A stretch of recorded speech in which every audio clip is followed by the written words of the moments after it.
At 67 years old, I thought I had faced every kind of loss life could throw at me. I was wrong. One stormy afternoon, a tornado took my home in Maple Ridge, Kansas, the house where I had raised my son and buried my husband's memories.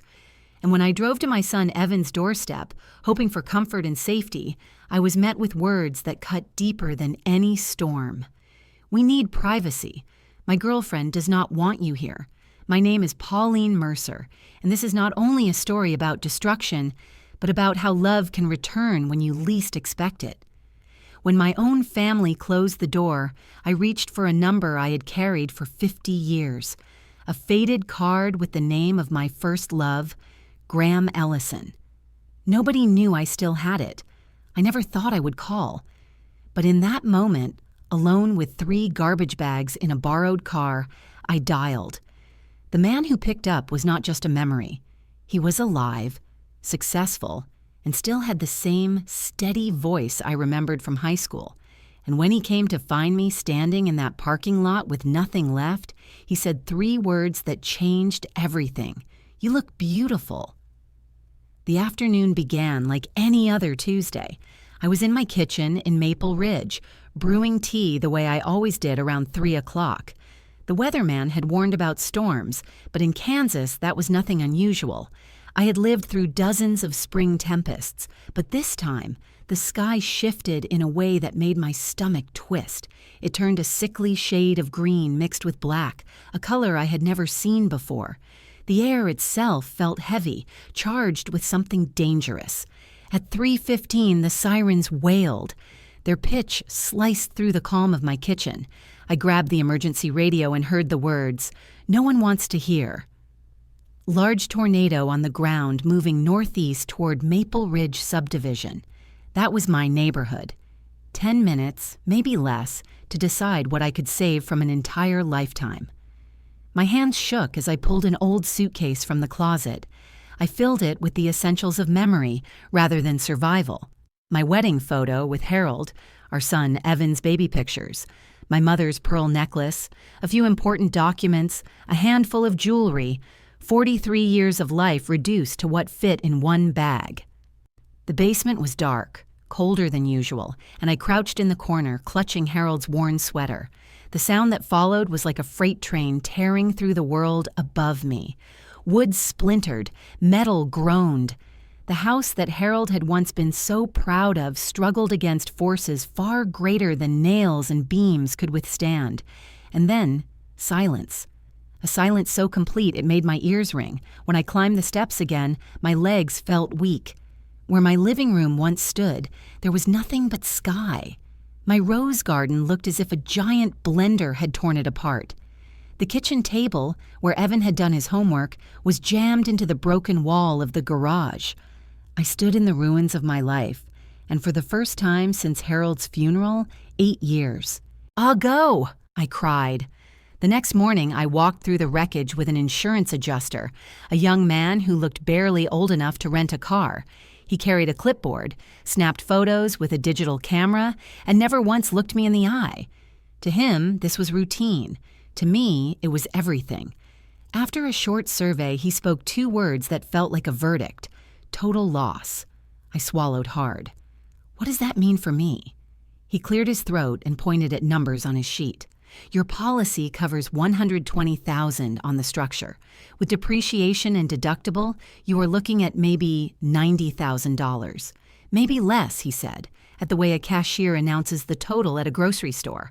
$90,000 to replace 43 years of living. I stared at the broken beams around me. $90,000 could not rebuild Harold's workshop. It could not replace my rose beds or the dining room where birthdays had been celebrated. It certainly could not give me back the feeling of safety that had vanished in one violent hour. I thanked the adjuster out of habit, though he had given me nothing but numbers. By the time Mrs. Patterson, my neighbor, helped me load my few belongings into her car, I had accepted a truth I did not want. I had no home. Just 3 garbage bags of clothes, 1 battered suitcase of photographs, and Harold's old toolbox that had somehow survived under a pile of debris. That was all. When Mrs. Patterson dropped me off, I sat in the borrowed car with my heart pounding. There was only one person I could call now. My son Evan, my only family left. I prayed he would open the door. Evan lived 45 minutes away in Overland Park, a neighborhood of wide streets, manicured lawns, and houses that all looked polished enough for magazine covers. Driving through felt like entering a world where nothing bad ever happened. My car smelled of mud and mildew, and I felt like an intruder carrying disaster into their perfect world. The house itself was beautiful with white shutters and a red front door his girlfriend Sloane had picked. I hesitated on the porch with 3 bags at my feet. Before I could knock, the door opened. Evan stood there tall, composed, wearing the same cautious smile he used in business meetings. Behind him, Sloane appeared almost instantly, her blonde hair pulled into one of those effortless buns that cost more effort than they admit. She wore white jeans and a silk blouse, and her eyes never left the bags I carried. "Mom," Evan said, stepping aside. His voice held distance. I set my bags down in the spotless entryway, suddenly aware of the smell clinging to my clothes. Wet wood, mud, and something heavier. Destruction. "It is only temporary," I explained, "just until the insurance clears and I find an apartment." Evan glanced at Sloane. In that silent exchange couples have, the decision was already made. "Let's sit and talk," he said, leading me into a living room so pristine it felt more like a showroom. White sofa, glass tables, windows so clean they disappeared. I perched on the edge, careful not to leave marks. Evan leaned forward, his tone rehearsed. "Mom, we need to be honest. Sloane and I value our privacy. We work long hours. This house is our sanctuary," Sloane added gently. "It is not about trouble. It is about space. You would be more comfortable somewhere else. An extended stay hotel, maybe." Evan nodded. "I could help with a few hundred to get you started." The words felt like a door closing. Not welcome, not here, not home. I drove away from Evan's house with tears burning behind my eyes, though I refused to let them fall until I was alone. Mrs. Patterson's borrowed car rattled as I parked in a Walmart lot on the edge of town. The sun was setting, turning the sky orange over rows of shopping carts and streetlights that flickered awake. This was not home, but it was the only shelter I had. That first night, I leaned the seat back, clutching Harold's toolbox like it could keep me safe. I barely slept. Every time a car pulled in or a security guard's truck rolled past, I froze, afraid they would notice the 67-year-old woman living out of a vehicle. By morning, my neck ached. My clothes smelled stale, and I could not bring myself to look in the mirror of the restroom where I washed my face. The second night was worse. My cash dwindled to less than $100. I bought a gas station sandwich that tasted like cardboard and loneliness. I brushed my teeth at McDonald's, avoiding the pity in strangers' eyes. Pride kept me silent, but inside I felt hollow. By the third night, shame had settled into my bones. I shuffled through my purse, searching for coins, and found something else instead. A faded business card, edges soft from decades of being carried. Graham Ellison. His name printed in blue ink, a number underneath I was not sure still worked. On the back, in my own 17-year-old handwriting, I had written 4 words: "Do not forget me." I sat there staring at that card, my heart pounding. I told myself it was ridiculous. 50 years had passed. He had surely built a life, a family, a world without me. And yet, in the darkness of that parking lot, I whispered his name like a prayer. On the 4th morning, exhaustion pushed me past pride. I held the card in my hands, trembling, and finally dialed the faded number. It rang once, twice. Then a voice answered, deeper now, but still familiar. "Morrison Development. This is Graham." My throat closed. For a second, I nearly hung up, but something in his tone, warm and steady, gave me courage. "Graham, it is Pauline Mercer." Silence stretched long enough for me to fear he did not remember. Then he said my name again softly, like he was touching a memory. Pauline, the words tumbled out before I could stop them. My house was destroyed in the tornado. Evan does not want me with him. I have nowhere to go. I am in a parking lot in Tulsa. I am sorry to bother you after so many years." He interrupted, firm but kind. "Tell me where you are. I'm coming now."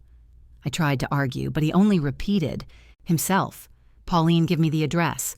I am already walking to my car." 2 hours later, a silver sedan pulled into the lot, moving slowly between rows of vehicles. My heart hammered as I recognized him the moment he stepped out. 50 years had added silver to his hair and lines to his face, but his storm-gray eyes were the same. He walked with quiet confidence, scanning until his gaze landed on me. When he reached my window, he smiled and tapped gently. "Hello, Pauline." I rolled the window down, ashamed of my wrinkled clothes and tired eyes, but he looked at me with nothing but tenderness. "You look beautiful," he said, and for the first time in days, I let myself believe I was safe. Graham loaded my 3 garbage bags and Harold's old toolbox into the back of his car as if they were treasures. He opened the passenger door for me, his movements calm, deliberate, leaving no room for argument. The drive felt unreal.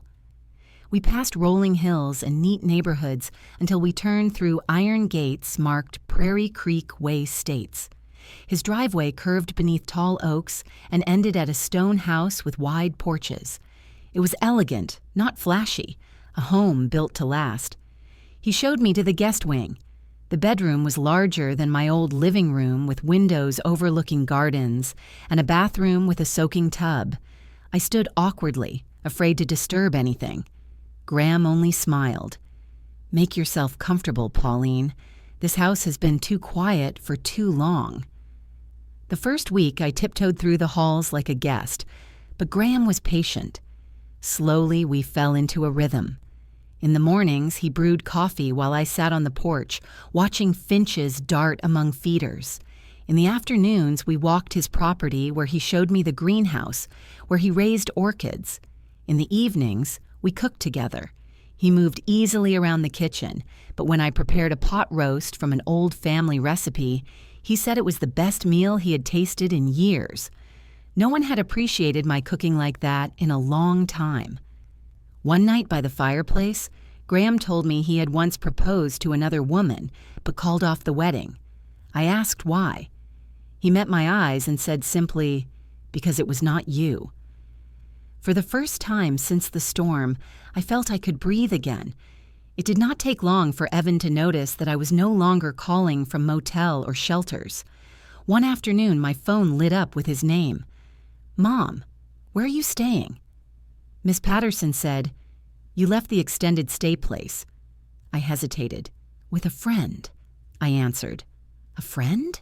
His voice carried disbelief. "You do not have friends with money." I bit back the sting of his words and said calmly, "You would be surprised." From that moment, the calls came more often. At first, he asked polite questions about my health, but soon the conversation always drifted to Graham. "What kind of business is he in? How long have you known him? Does he have investments in Kansas City?" The curiosity was less about me and more about opportunity. Sloan joined the effort in her own way. Expensive candles arrived at the door, then gourmet chocolates, then a silk scarf. Each gift came with a card written in her careful hand. "So happy you have found love again. Hope we can start fresh." But every package felt like a peace offering with strings attached. 0. At dinners, Evan tried to reinvent himself as the devoted son. He told stories of how grateful he had always been for my sacrifices, how he admired my strength. He smiled warmly, but his eyes kept straying to Graham, measuring him, weighing possibilities.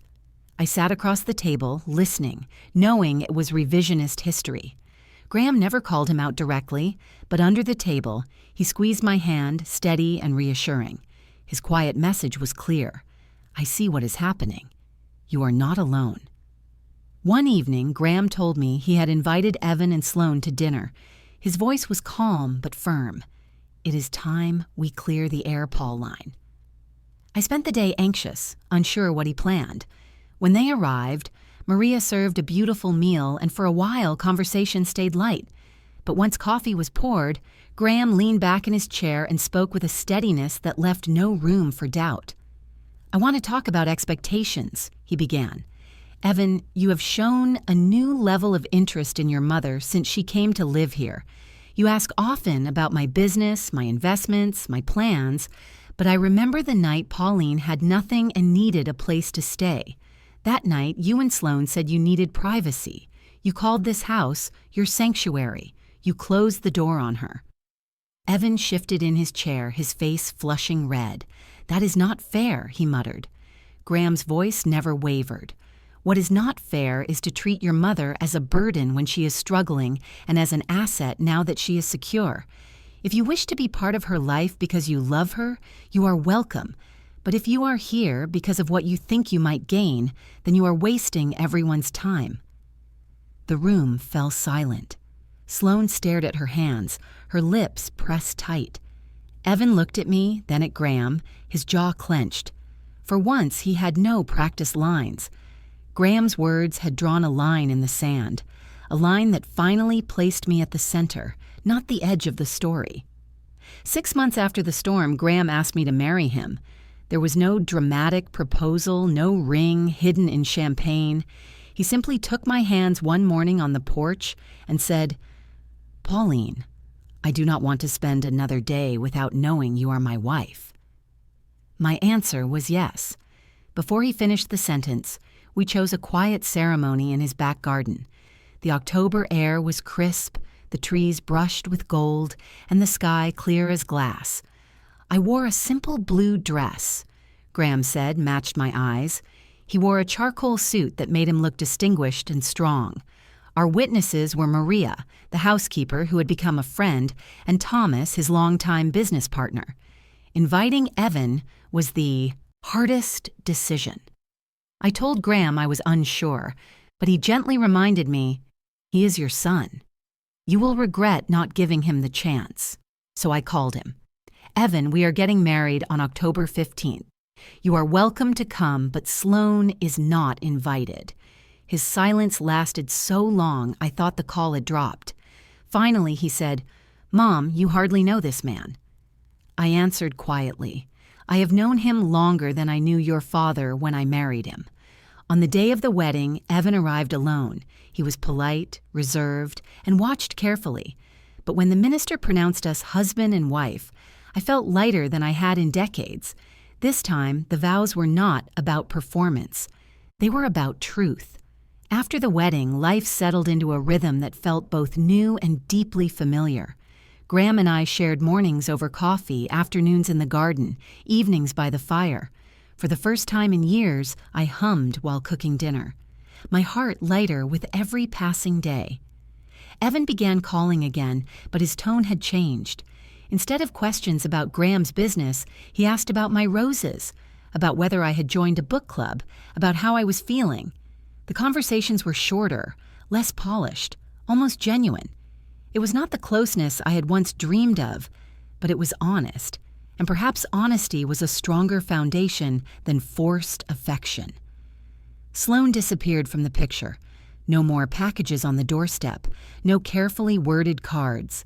It was as if she had decided that if she could not control the situation, she would remove herself entirely. Part of me was relieved. Part of me was sad that her only connection to me had ever been through calculation. I looked at my son differently now. He was still the boy I had rocked through fevers, the young man I had supported through college. But he was also a man who had made choices that revealed his flaws and his limits. I could not rewrite him. All I could do was accept what he was willing to give and protect the peace I had finally found. When I look back now, I see the tornado differently. At first, it was pure destruction, ripping away everything familiar. But in time, I realized it had also cleared space for something new. Losing the house taught me what was load-bearing in my life and what was just decoration, love, dignity, respect. Those were the beams that truly held me up. Living with Graham showed me that age is no barrier to beginning again. He did not see a burden or a broken woman. He saw someone worth cherishing.